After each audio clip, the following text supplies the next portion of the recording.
Bienvenue au pays des rois et des reines.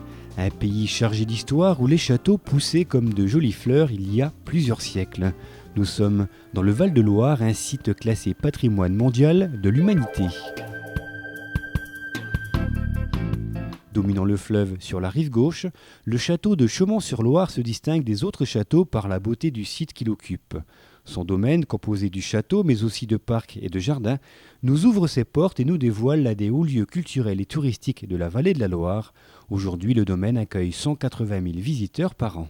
Le domaine de Chaumont, comme vous avez vu, est un château qui relate différentes époques, qui a été principalement réaménagé à la fin du 19e, début du 20e siècle par la famille Breuil, avec un parc qui a été dessiné par un des grands paysagistes de l'époque qui s'appelait Duchesne, et dont une partie, de façon beaucoup plus récente, il y a une quinzaine d'années, a été distraite du dessin original pour créer des parcelles, 26 parcelles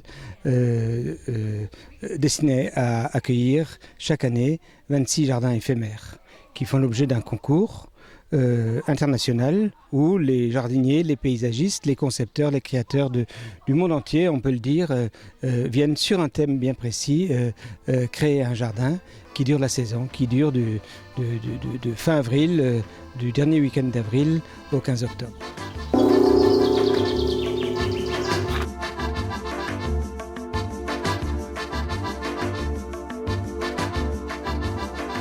Tout change, tout bouge, tout va de plus en plus vite. Les jardins du Festival 2007 sont à l'image de ce monde en mouvement, mobile. Une mobilité retenue cette année afin de montrer le temps d'une saison, les multiples mouvements visibles ou imperceptibles que la nature nous propose.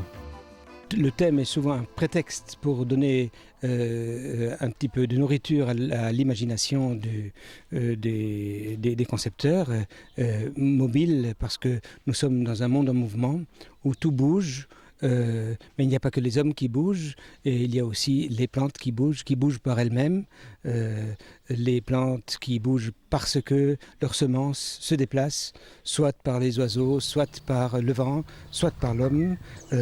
Les hommes bougent à l'intérieur des jardins, les hommes bougent en emmenant leur jardin, et ce sont ces différents aspects du mouvement qu'on retrouve dans les jardins de Chaumont cette année.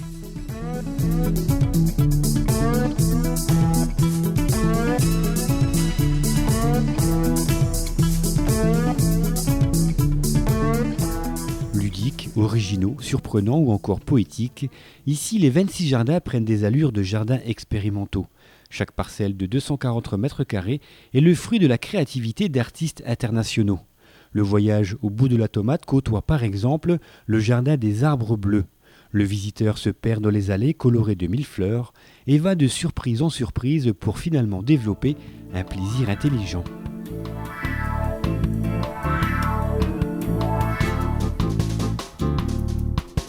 Peut avoir une détente, un loisir qui ne soit pas quelque chose de entièrement mâché, qui amène à la fois à la réflexion et qui vous procure du plaisir. Il faut que nous soyons là pour donner envie de voir et d'avoir de beaux jardins, et nous disons à tout le monde, venez piquer nos idées.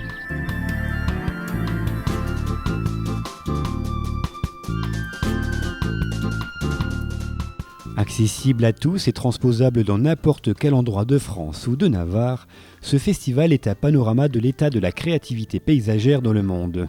Mais au-delà de ces modules conceptuels, les massifs de fleurs présents sur le domaine sont eux aussi en constante évolution. Vous avez tous les massifs intermédiaires qui font l'objet d'un renouvellement permanent où nous expérimentons aussi certaines matières, des paillages nouveaux, des matériaux nouveaux à utiliser dans les jardins ou remettre au goût du jour et à la mode d'autres méthodes de jardinage. Nous insistons aussi beaucoup actuellement sur tout ce qu'on appelle, avec un mot qui est très galvaudé, développement durable, mais en insistant sur le recyclage de l'eau, des matériaux, sur les paillages, sur la préférence des vivaces par rapport aux annuels, de façon à ce que ces contraintes actuelles d'économie globale puissent être mises en œuvre dans les jardins sans que les jardins en pâtissent en matière d'innovation et de beauté. Et les massifs intermédiaires sont entre autres destinés à servir de démonstration de ce type-là. Il faut également se dire que le public vient également non seulement pour voir des choses qui sont souvent relativement conceptuelles, ils ont aussi envie de voir des fleurs, ils ont aussi envie de voir des massifs. Des massifs de fleurs ou de verdure mélangés à de l'art conceptuel, voici ce que vous propose le domaine de Chaumont-sur-Loire. Ici, au détour d'un chemin, d'un sous-bois ou d'une vallée, vous vous laisserez emporter par ce vent d'originalité. Ce festival international des jardins est ouvert jusqu'au 14 octobre 2007.